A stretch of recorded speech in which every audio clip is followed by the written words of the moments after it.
think the one, certainly for those that actually do operate in the UK, is the fact that there's always that horrible spectre of corporate manslaughter at the back of your mind.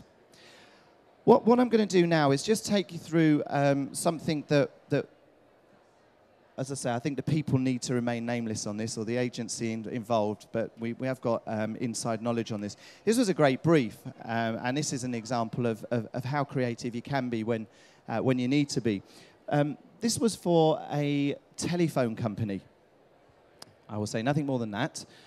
There was a Wild West spoof video that was being shot, and it was the executives, or some of the executives of this company, that were going to be involved, and they were going to come roaring into a Wild West place and say what they needed to say, and it was just, you know, a bit of fun. So the company execs were going to be playing Cowboys on this one. The source was American Adventure in Derby.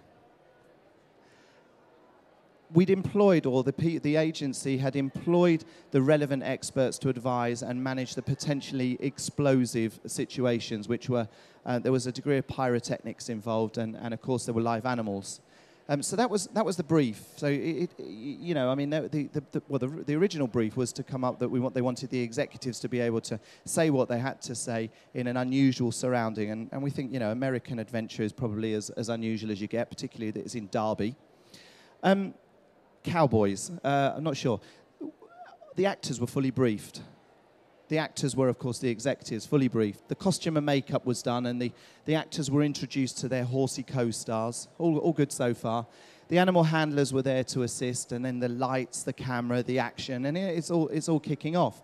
So the star is supposed to trot, as I say, back into the stadium on horseback and say their lines. These were stunt horses. What nobody had actually checked was what these horses were trained to do. So the first thing that happens is the horse is trained to rear up on its hind legs, run around the arena, and then run off outside of the venue, which happened to happen with the corporates sat on the back. So that's basically what did happen. And at that point, people had sort of looked at, you know, they've gone creative, but they wondered if there was any kind of risk assessment going on. Now, the reason I'm using this as an example is because things could have gone horribly, horribly wrong. They didn't. People lived to tell the story afterwards and have a bit of a giggle over it. But the fact of the matter is, they wanted creativity, and creativity came over and above all of the risk stuff. Now, to get a similar idea of what could have happened if they'd have perhaps done it a different way, same yet different, would be, don't assume. I mean, obviously, nobody knew what these horses were going to do, but nobody thought to even ask the question. You know, the animal handlers were there and walking the horses out, but they didn't know when you hit the animal on the bum that it was trained to rear up on its back legs and run.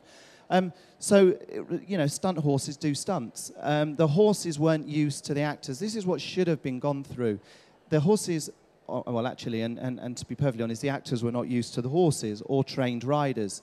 They didn't really identify whether the area would be enclosed or not. They just assumed because the horses came into this area, that would be it.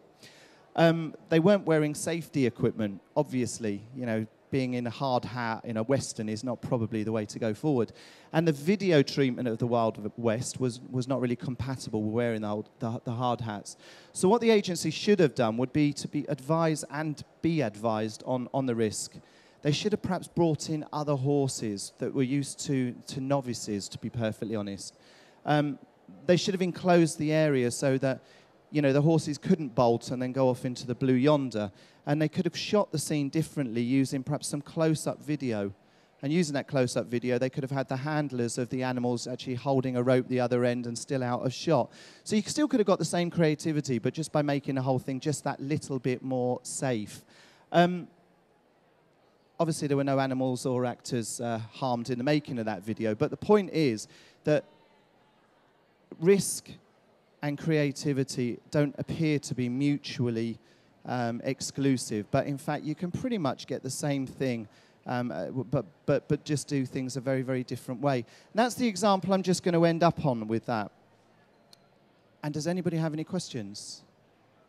Okay, well, thank you very much for your attention. I'm sorry, it was a bit of a dry subject, and I'm not sure that it really you know, answers the brief about being fully creative, but if there's anybody that wants to talk to me afterwards, I'll be hanging around for a couple of minutes, but thank you very much.